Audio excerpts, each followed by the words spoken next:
So this video was inspired by a great comment that I got in the video I put out, I don't know, a week or so ago, depending on when I edit this up. And the commenter by the name of Juliet York, 6293, highlighted a really fascinating little clip of Wendi Adelson, who's the subject of our last video, plugging her book that she wrote on a local Miami news hit. And I think I'd seen the clip when it first resurfaced about a year or so ago on Fancy Fiction's channel. Thank you, Fancy, for finding this and hosting it on your channel.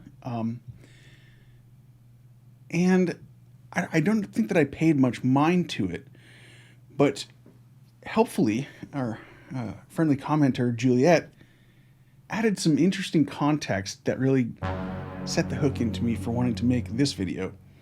And that was that she compared it to a more recent but very oddly similar and strangely paralleled video from another accused murderess named Kouri Richins, who's a Utah mom who's accused of overdosing her husband intentionally on fentanyl and leaving her 3 children fatherless. And Richins went on a local Utah news show to also do a 5-minute hit talking about her book, which was even perhaps more brazenly about helping your kids deal with loss. It's a children's book. And Juliet mentioned that the Wendi clip from back in the day, which is pretty obscure, even in a case like this where people surface and obsess over small details. She said that it was reminiscent of the creepiness and the awkwardness in the Kouri Richins clip, which I had seen, and it is very creepy and very awkward, and we will look into that a little bit as well. I think it's like a really helpful comparison once I started actually watching the videos and doing the deep dive, because there's so many striking parallels to them. They're very similar in many ways, and the odd affects and behavior of our subjects, Wendi and Kouri. Of course, they have to be both spelled in unique manners. But there's also a lot of contrasts that I came across and noted, and those are important, I think, too, because we can sort of get a better sense of who these women are and different aspects of their personality by doing the old compare and contrast. So at first I was thinking about maybe just making this part of a video, but because both clips, like I said, they're only 5 minutes each. They're just like these little public interest blocks that are built into, I guess, the local news shows. And so both the Wendi interview from 2012 and the Richins interview from a couple years ago are almost exactly 5 minutes each. So I wasn't sure there'd be enough clips for a whole video, but then I found like other associated material, and yeah, there's going to be tons. And I have also made up some demonstratives, and we'll be telestrating this like I'm John Madden, like being John Maddenovich. We'll be tunneling into these women's head via the magic of on-screen illustration. Of course, right this way, Mr. Malkovich. Compliments of the house.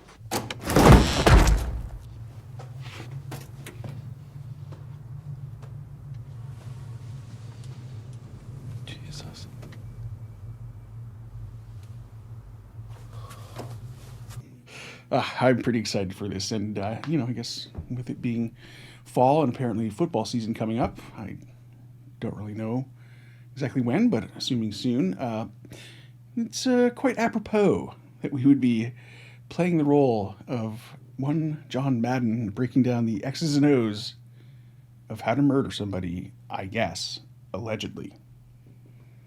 It is important to note that both Richins and Wendi Adelson have not been convicted of any crimes.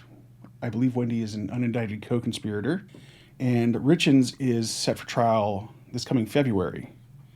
And that is going to be quite the spectacle, and I'd imagine there's going to be quite a bit of coverage on your local law tube nerd shows, if you're into that.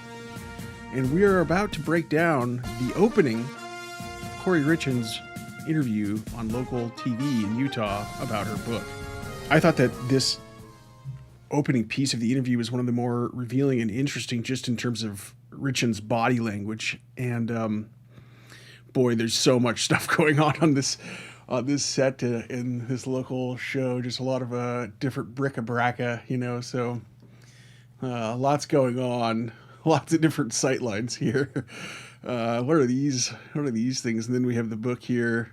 And yeah, a little bit of distance here. Not exactly a sort of a friendly lean with Richins. So anyway, this is so much fun. I'm so glad that I got it set up, but it's like, windows within windows, man. All right, so let's take a look at the first few seconds of this clip, and we'll see Kouri's body language and just make a mental note of how her first answer goes to a question. So here we go. Parent, a sibling, or a friend talking about loss with kids can be a tricky subject. Joining us now is author of Are You With Me?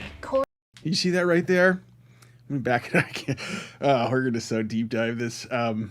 Try not to do too much on Richins because he could be here all day. But I just was like, one of the things I do with stuff like this when I really want to get a sense of somebody's what they're feeling and what their true emotions are in a moment is to turn the sound off, which can be helpful.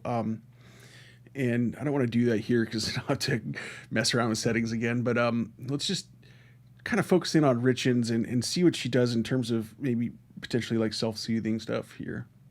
Parent, a sibling, or a friend talking about loss with kids can be a tricky subject. Joining us now is author of Are You With?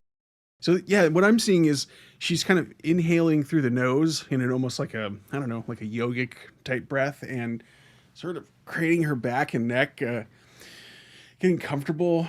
But she's sitting in a very awkward sort of angle to everybody, right? She's totally angled off to the two presenters and not angled onto the camera. It's usually like, especially like in a morning TV thing where you're connecting with the audience, you're either angled onto the camera or you're angled onto the people you're talking to. But if you're completely the opposite way, like Miss Richins is here, and I'm sure that you couldn't, that probably wasn't great for the audio on my end, but yeah, there's just something really strange going on in terms of her affect here. And yeah, so let's just watch a little bit more of this opening, as I want to show you a little bit of her first answer and how she presents there. And then we'll zoom, we'll scrub to the end of the interview to a point where we can compare her, the way she presents and her language in the beginning of the interview to the end. Kouri Richins to share her 3 C's to helping kids cope with grief. And Kouri, I want to start with your story. What happened in your personal life?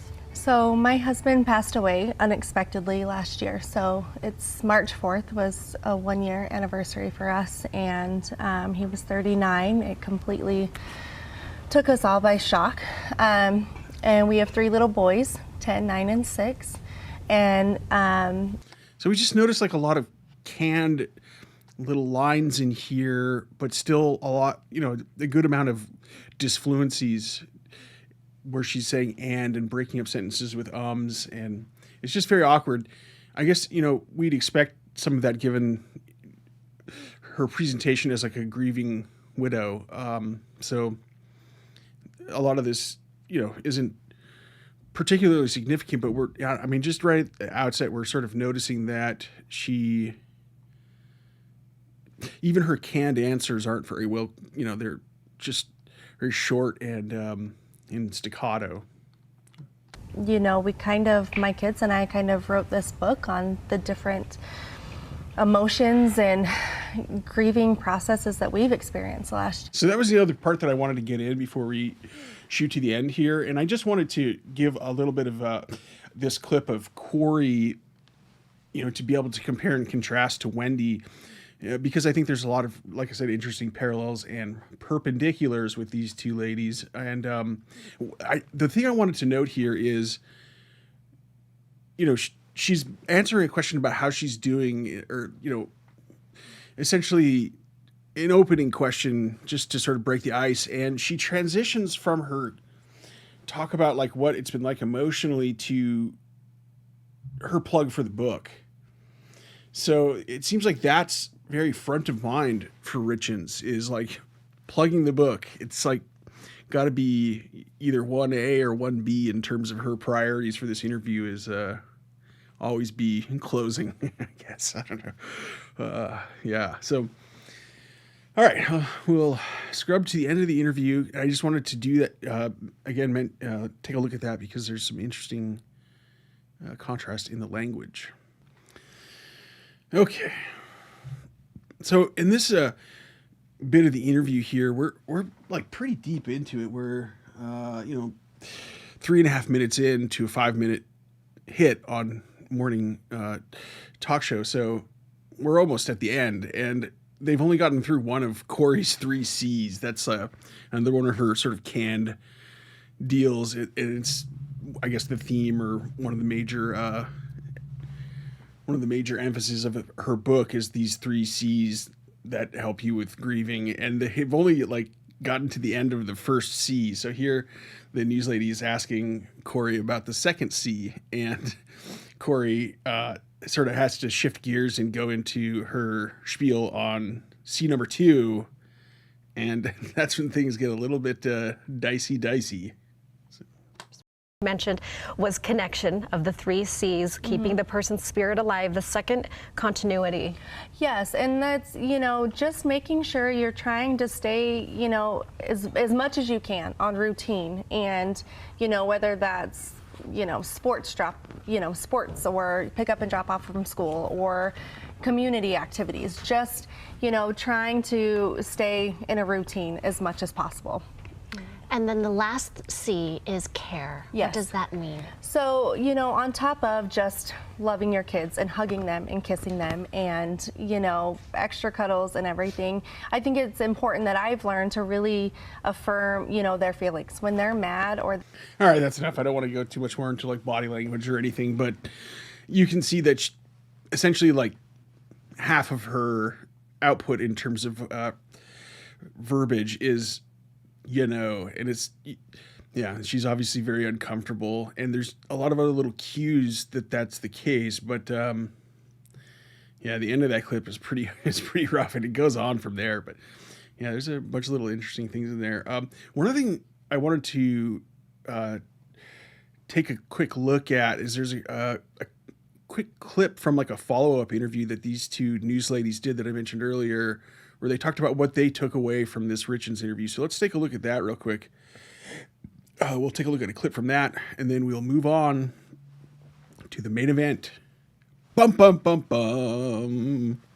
And welcome back, everybody. Glad you are watching the show. Now to the murder case that has us all riveted. Court documents revealing secret life insurance policies, stolen money, and the hiring of a private investigator to dig into the death of a Utah man whose wife allegedly poisoned him with a spiked drink. Now, that wife, Kouri Richins, was arrested and charged with killing Eric Richins last year during a quiet celebration at their home in Camas. A medical examiner said he had 5 times the lethal dosage of fentanyl in his system at the time of death. Weeks before that arrest, she sat down right here for an interview with Saray and Dina. Describe the interview. Saray, was there anything that you thought was out of the ordinary? So she came on, this is a couple months ago, and she wore her jacket. We both thought, Dina, that she didn't take off her jacket. She felt she was just emotionless. So the interview ends, and as we typically do, if we have time in between the next interview, we chat. And Dina, you got to do that with her for several minutes after? For quite a while. I mean, I wasn't in probably the next interview or 2, so I had a chunk of time where we just sat and talked. And again, you said we always take the side of our viewer. We want to show our viewers off, or our guests, we want to show them off in the best light. I'm connecting, I'm trying to, ask her a little more. I'm thinking, this poor mom who's now fighting herself as a single mom. So I'm asking her about that. What is that now like now that you don't have your partner? You have 3 small kids.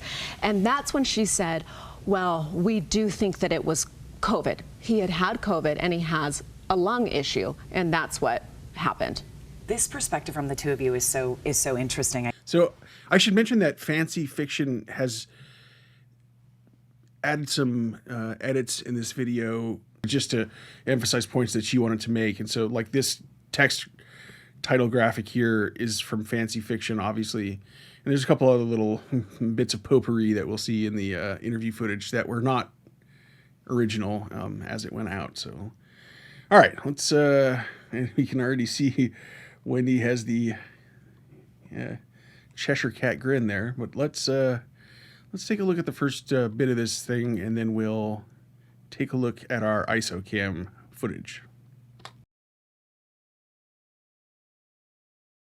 Sherry, thank you so much. Well, human trafficking is a widespread issue going on right here in our backyard. We have with us this morning clinical professor at Florida State University's College of Law, Wendi Adelson, with a book, and hear more to discuss about human trafficking. And again, like we said, just it's a widespread issue that it's hard to believe it is happening right here in the United States. Welcome, Wendi. Thank you. Thank you for being.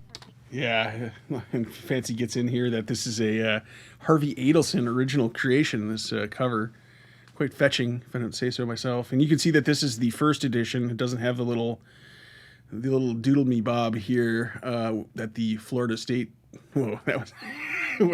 whoa. It doesn't have the little, whatever it is, the little seal here in the old corner of the book that the...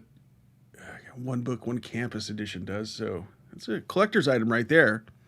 Even the one that I had, I guess, goes for like $50 used online. So anyway, so here's what I've done is, again, I like to take a look at these things without the sound sometimes, and also just without any of the other bric-a-brac. I don't mean to describe the interviewers that, but I just want to see Wendi. All right. So what I've done is I've blacked out the part of the screen that's not Wendi here, and then we'll do a slow zoom in on Wendi and keep zoomed for the rest of this clip so we can look very closely with as much detail as possible at that mug of Wendi Adelson. See what sort of weird expressions she's making. So let's take a look at our ISO cam. I'm also going to pipe down the audio here because we don't need it for this one. We just want to watch the expression on this woman's face. God, look at Wendi right there. Jeez. All right, so we're backed up, and let's fire it down.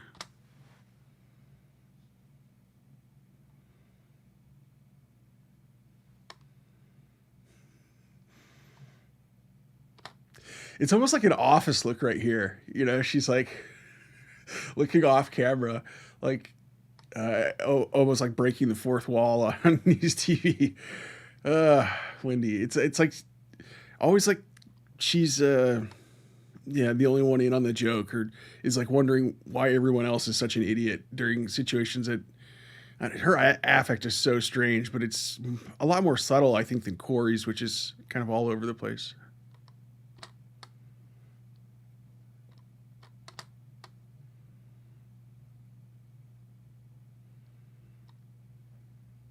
Little nods all the time. The hair is definitely blown out. I also think there's so many funny things going on in this little clip here. The director, I guess, of this news show obviously fancies himself a James Cameron type, like he should be making the next Terminator in his backyard or something, because there's lots of weird shots in this thing that are like way too busy. Like for me, it's, you know, you want to keep the editing and the camera works pretty unobtrusive for the most part, especially in like a news interview. So here we have this shaky cam footage of Wendy's book. Why is it shaky cam? Yeah, this whole interview is just beyond bizarre. Oh, wow. All right. So we got that nice look at the intro there, and I think we'll go back to the ISO cam, but I want to go back to the original version so we can hear the audio here and take a look at some more weird moments. All right, let's give it a rip. Before we get into it and get into your book, how is it that these women get here to the United States, and why the United States? Sure. Human trafficking is a problem that happens all over the world, and oftentimes people think it's just people who come from other countries, but actually victims of trafficking are some. So we definitely see that Wendi is wearing the blue contacts because, of course, definitely need those. Got to look her best. And yeah, just this, in a sense, I sort of feel bad for Wendi, because that was like a heck of an opening question. Like, what exactly is human trafficking, and why do they come to the U.S.? Yeah, that's a pretty, we could be here all day for that one. But Wendi fields it with what seems like a plum by saying, sure, you know, she's very confident on her exterior, but I think we're going to see that confidence crack as we move further into this this little odyssey of 5 minutes of a morning news hit. Victims of trafficking are sometimes born in the U.S. Or have legal status in the U.S. So it's people coming in as well as people who are born here. And we're talking about sex trafficking as well as labor trafficking. So domestic servitude, agricultural industry, as well as the commercial sex industry, which seems to get the bulk. Oof. That part right there always gives me like the weird chills because she's talking about sex trafficking, like Jeffrey Epstein stuff. And she's got this expression on her face, this affect that's so weird and like totally inappropriate. She's like beaming. Very weird. She's an odd person because on the one hand, I don't know, maybe it's just because she was educated at so many amazing institutions or whatever, but she has some skills in terms of communication and talking as a lawyer. On the other hand, like her soft skills leave a lot to be wanted, especially if you're not in her demo, which is, I don't know, I guess guys in her dating age range. But man, that is such a weird clip there. And yeah, Fancy puts this little thought bubble here, which is very appropriate, talking about how her brother partakes in these things. So I don't know how serious she really is about her dislike for human and or sex trafficking. Of the press. So you're saying maybe someone who's a housekeeper. Sure. And she could be being abused right there under the roof of the person that she's working for. It's very, very possible. Okay. Right? So right. it's exploitative labor conditions, whether it happens through. I also want to, it might not be immediately apparent to folks, but like the owl that was flying in and out of the frame is a reference to Wendy's owl shirt. And there's a whole rabbit hole about owls in this case, if you haven't cottoned on to that yet. But that's what that's about, in case anybody's like, what why is there a random owl floating around on the screen? The other thing is, yeah, Wendi, her answers are so generic and like tell you nothing. And this one here, where she's basically giving you like the definition of domestic trafficking or whatever for household work, it's like you can just Google it and get like a better answer than that. But later, it's like essentially the boilerplate for most of her answers about any questions seeking information. And there's a really bad one later on that we'll see. Force, fraud, or coercion. Okay, and I was reading some statistics. 17 to 25,000 women are brought into the United States every year and used as sex slaves. It seems, I mean, is that an accurate number? I mean, as far as I know, it does seem possible. We are seeing a large amount. Wendi has like nothing to offer. Like you'd think as a human trafficking law expert, she would know roughly the ballpark figure, but either she doesn't. It's weird. She either just doesn't want to, I don't know, vouch for that number, or it's just weird. She has no information really. It's like as if we're talking to a wall that like gives us movie phone type answers. You know, Jesus. Of cases, but it's the type of thing that's really hidden in plain sight. Mm-hmm. So people want statistics, and they want statistics for good reason, but it's very hard to know in truth how big the problem is. Let's talk a little bit more about your book. You're an immigration lawyer, so you deal with women like this all the time. What do you want people to get from your book? What do you want them to understand? Sure. I want them to see the human side, the human face. I have to comment again on the graphics in this thing. The graphics package, their imaginations were a little bit florid here. What is this? Somebody in bondage or making a wicker chair? It's hard to tell. But yeah, and then a little bit more of that shaky cam there.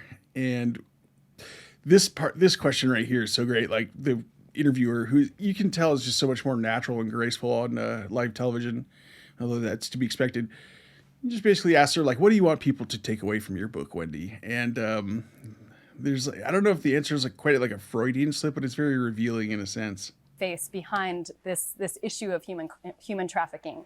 I want them to understand that these are people who are vulnerable, and that's what leads them to be trafficked, and that they are people who are capable of great courage and great joy. There's a lot of humor built into the book. It's not an altogether dark book. It really exposes. Another instance here where early on in the interview we have the subject always be plugging.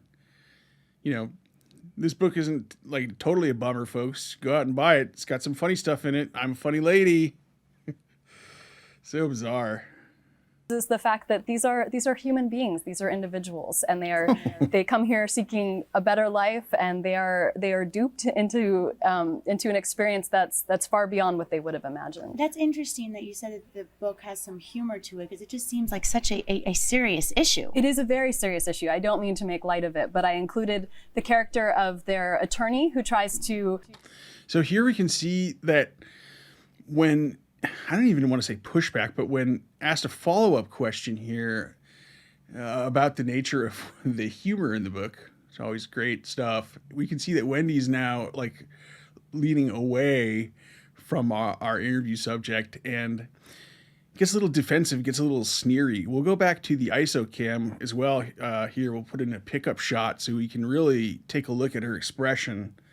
These little micro expressions. Wendi always betrays her true intent. And yeah, she was not happy with her expertise being questioned here. But it's so funny for Wendi to be like, the thing that I want you to know is that these people who come over here on the boats and whatnot to wash our dishes, they're real people. They're actually humans. They're not, made out of rocks or inhuman like I thought they were when I was a kid. So that's something I should let everybody know. Jesus Christ, Wendi. Who tries to help them through the process of their criminal trial. Oh, I got to back this up because this is so great. Not only does Wendi sneak in the plug, get defensive, but like within like 30 seconds or less, she also does like the most underhanded compliment to herself. Not underhanded, the most like low-key, hidden like self pat on the back here, because she's talking about how great the lawyer character in the book is. Yeah. Remember her? I get the names confused, so I can't even, what is it? Something Stone, Lily Walker Stone, or Wendi Jill Adelson. Finkel is Einhorn. All right, here we go. I don't mean to make light of it, but I included the character of their attorney who tries to help them through the process of their criminal trials and their immigration legal experience, and really tries to help them move on. It's an experience that really breaks their spirits, and the book does. Why the smile talking during this last few seconds? That was odd, right? Doesn't end right when they're discovered, right when their experience of trafficking ends. The book continues on to show them trying to live normal lives in the United States and trying to move forward. Because for many of these women, even though they are free from these traffickers, they still live with this sense of fear, because Absolutely. One of the reasons, and I'm assuming here, and please correct me, is if they leave, if they run away from these men that are holding them, something else that I wanted to comment on here is we saw how this interviewer has like a warm body language towards Wendi, her subject. She's motioning towards her, not being handsy or anything that's too overly intimate. And probably because Wendi here, we can always see is in repose, right? But the interviewer is like reaching out to her, and Wendy's like, wall of Wendi here. Anyway, something I just noticed in the watchings. Can possibly hurt their families, Absolutely. Kill their families. Sure. So they always live with this fear. Mm-hmm. They aren't necessarily physical chains, but there's a large amount of psychological coercion that goes into convincing people that they will harm their families. There's a large amount of psychological coercion that goes into convincing people that they will harm their families if they try to. So. Fancy put in a little double take there because it's quite ironic given everything that followed. And there's like a million things like that. Also, every time I see Charlie, I am like a little bit, I don't know. There's, as I said before, there's always something like very Dick Nixonian about him, where he's just creepy looking. Flop sweat, the 5 o'clock shadow. Yeah. The whole visage of the douche, which Wendi has like sort of like the female version of, which I can't quite explain. But anyway, let's keep watching. To leave, and that keeps people in servitude. Now, there's some laws in place to try and shut down human trafficking, but there's something that also we as citizens can do. You said that there are some places we may drive by and it could be going on behind those doors and we may not even know it. Sure. It's kind of like hidden places. What should we be keeping an eye out for? That's a great question in terms of. It is a great question. Does Wendi have a great answer? Was this the thing I was referring to earlier when I said she's abysmal at actually offering information about the subject she's supposedly an expert in? Let's go to the videotape. But what are indicators of human trafficking that you might see? I mean, anytime you see a situation where you feel like someone is being victimized in some way, whether it's a child, whether it's an adult, there are hotlines. The Department of Children and Families has a hotline that you can call. Will Wendi give the hotline number?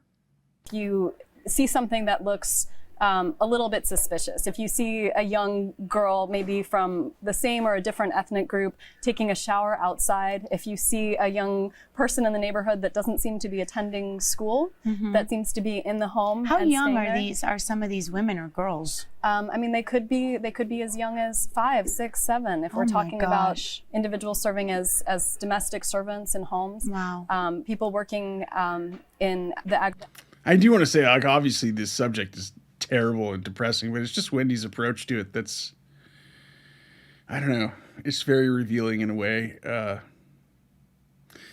wonder like what her rationale was for wanting to get involved in this, like her true feelings on it.